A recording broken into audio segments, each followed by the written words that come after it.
नमस्कार। मैं मूलचंद कटेक, सहायक आचार्य समाजशास्त्र, श्री प्रताप सिंह भारत राजकीय महाविद्यालय शाहपुरा, जिला भीलवाड़ा में कार्यरत हूँ। आज बीए पार्ट सेकंड का प्रथम प्रश्न पत्र सोशल रिसर्च मेथड अर्थात सामाजिक अनुसंधान पद्धतियाँ, जिसमें अनुभववाद के प्रकार पर हम बात करेंगे, क्योंकि अनुभववाद के बारे में इससे पूर्व मैं बता चुका हूँ। देखिए, सामाजिक वास्तविकता को जो समझने और उसका अध्ययन करने के लिए दो पद्धतियाँ प्रमुख रही थी, एक प्रत्यक्षवाद और दूसरी अनुभववाद। प्रत्यक्षवाद में विज्ञानवादिता पर जोर दिया जाता था, जिसमें August can't, Herbert Spencer, max weber आदि प्रमुख विद्वान रहे हैं।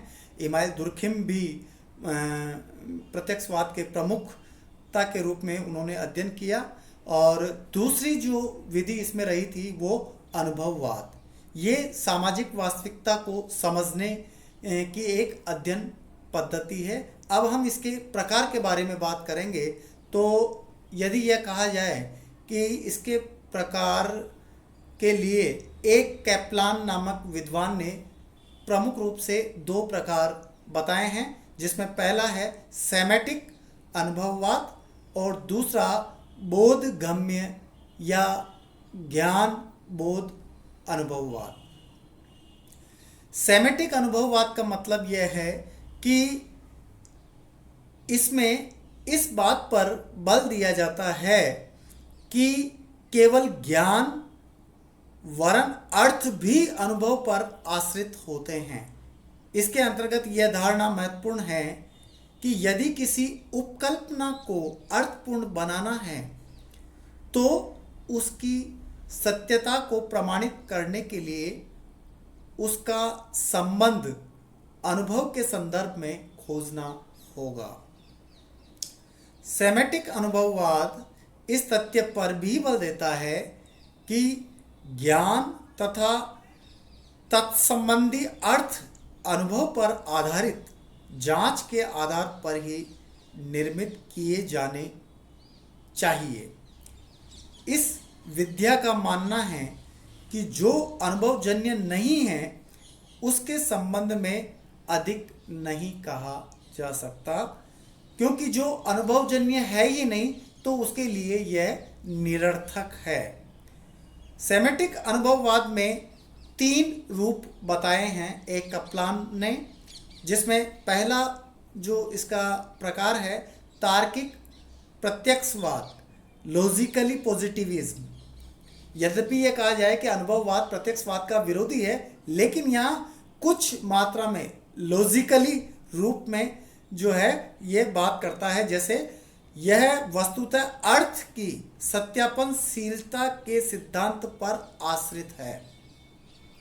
यानी कि इसमें किसी भी कथन को तभी सत्य माना जाता है जबकि वह आनुभाविक धरातल पर सत्यापित करने के योग्य हैं। यानी जहाँ किसी तथ्य की वेरिफिकेशन होता है और वह वेरिफिकेशन अनुभववाद पर है तो उसे हम जो है तार्किक प्रत्यक्षवाद का नाम देंगे। और यह सेमेटिक अनुभववाद का एक प्रकार है। दूसरी जो बात करते हैं हम क्रियात्मकवाद की, इसका जो प्रकार है सेमेटिक अनुभववाद का क्रियात्मकवाद, इसके अंतर्गत जो है अनुभवजन्य एवं इंद्रियजन्य ज्ञान को अनुसंधान के संदर्भ में अर्थ प्रदान करने के लिए अध्ययन के लिए प्रयुक्त संबोधों को क्रियात्मक संबंधों में रखा जाता है। ऐसा करना इसलिए आवश्यक है कि अध्ययन के लिए जिन अवधारणाओं को अपनाया गया है उनके अर्थों को अनुसंधान विशेष के संदर्भ में एक रूपता प्रदान की जा सके। तीसरा इसका जो रूप है वो है प्रैग्मेटिज्म अर्थात व्यवहारवाद, जिसमें किसी भी कथन के वास्तविक अर्थ को जानने का प्रयत्न करता है, न कि उसके शाब्दिक अर्थ को, यानी कि उसके रियलिटी वर्ड को ही महत्व दिया जाए, न कि उसके शाब्दिक अर्थ पर जाए कि इस शब्द का किस रूप में अर्थ आया हो, इस पर बल नहीं दिया जाता है। साथ ही इसमें यह भी जानने का प्रयत्न किया जाता है कि प्रस्तुत कथन का महत्व क्या है, अर्थात वो किस महत्व का है, वो क्या महत्व के रूप में है, क्या कहना चाह रहा है। व्यवहारवादी उपागम कथनों की सत्यता की परख भावी संदर्भ में करता है। इसमें उद्भव पर बल न दिया जाकर परिणामों पर बल दिया जाता है। ये नहीं कहता कि इसका विकास कहाँ से हुआ, बल्कि इसका भावी परिणाम क्या होगा, इस पर यह बल देता है। तो ये 3 प्रकार सेमेटिक अनुभववाद के हुए हैं। दूसरा जो इसका प्रकार है अनुभववाद का, वो है बोधगम्य अनुभववाद, जिसको हम एपिस्टेमिक एम्पिरिसिज्म कहते हैं।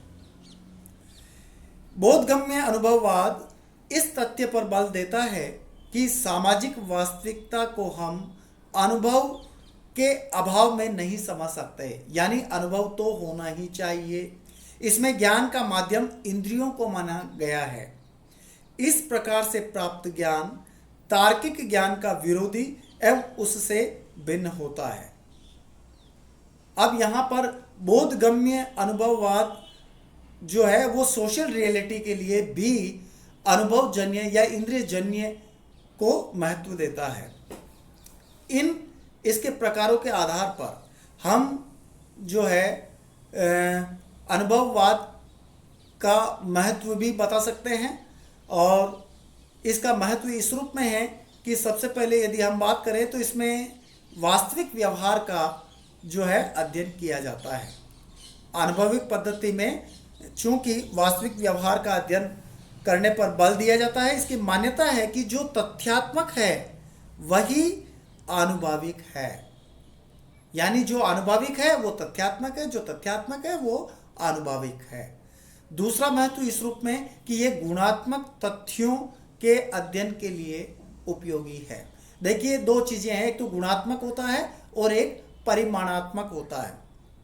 परिमाणात्मक में जो है माप तोल संभव हो पाती है।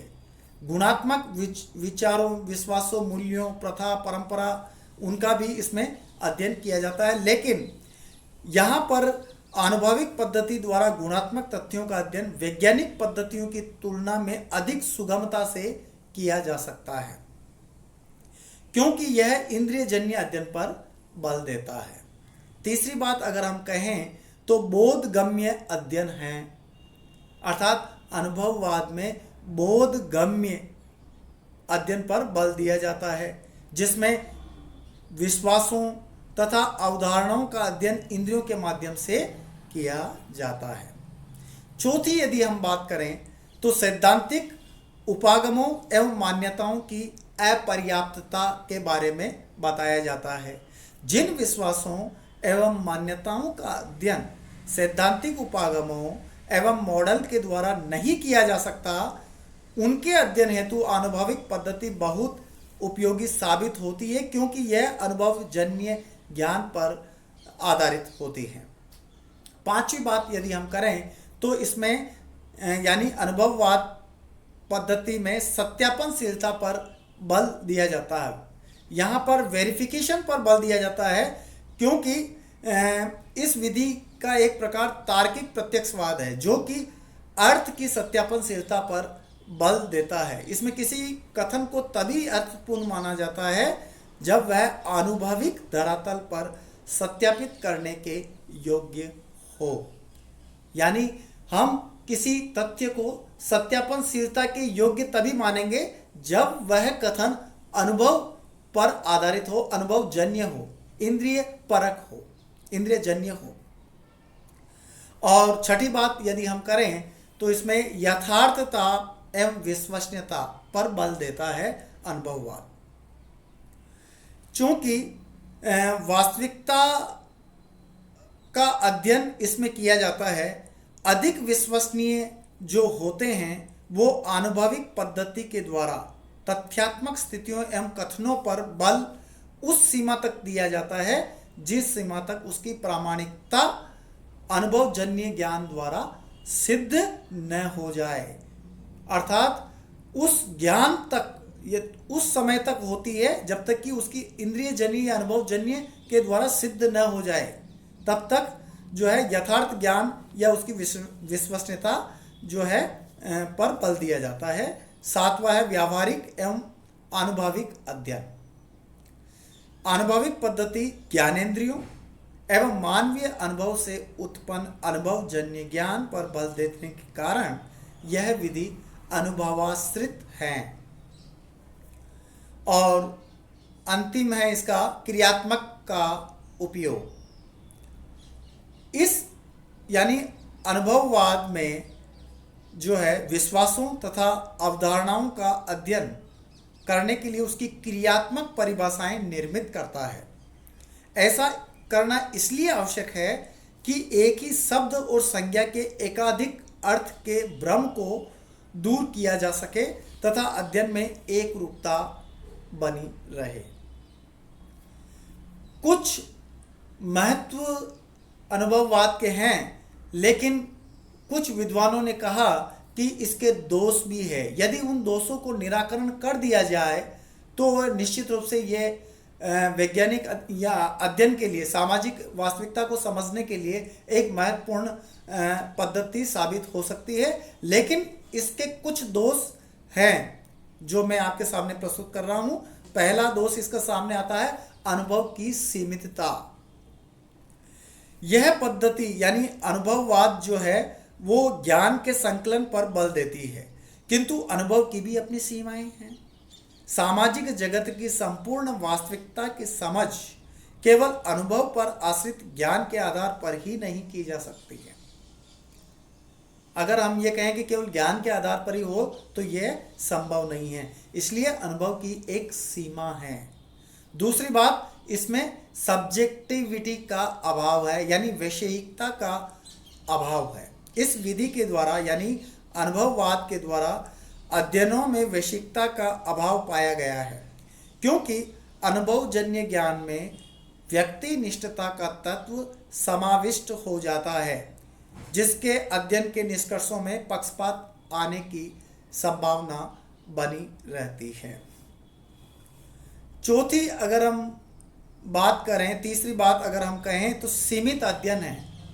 यानी कि जब आपके पास में क्षेत्र बहुत बड़ा है और आपको सभी क्षेत्रों का अध्ययन करना आवश्यक है, तो ऐसी स्थिति में आपकी यह अनुभववाद की जो विधि है वो अनुपयोगी होगी, क्योंकि इसका अध्ययन केवल सीमित है, कुछ सीमित क्षेत्र के लिए ही होता है। चौथी बात अगर हम कहें तार्किकवाद का विरोधी। अनुभववाद जो पद्धति है वो तार्किकता का विरोध करती है। वो केवल मात्र इस बात पर कि यहाँ मानव ने बहुत सारे ज्ञान का संकलन एवं विधियों के माध्यम से किया है, लेकिन यह बौद्धिकतावाद को नकारती है। साथ ही यह अंतःप्रज्ञा, अमूर्तता तथा कल्पना जन्य अनुभव को भी नकारती है। और पांचवी बात यदि हम कहें तो प्रशिक्षित एवं दक्ष अध्ययनकर्ता का अभाव। हमारे मन में यह बात होनी चाहिए कि अनुभववाद के द्वारा दक्ष व्यक्तियों के माध्यम से अध्ययन हो। यदि नौसिखिया विद्यार्थी जिसको कोई दक्ष नहीं है तो उसके लिए यह घातक पद्धति है, वह इसका उपयोग नहीं कर पाता है। तो कहने का मतलब यही है कि अनुभववाद एक वास्तविकता को समझने की एक पद्धति है। जहाँ कहीं इसका दोष है, कमियां हैं, वहीं इसका महत्व भी है। आज तक बस इतना ही। बहुत बहुत धन्यवाद।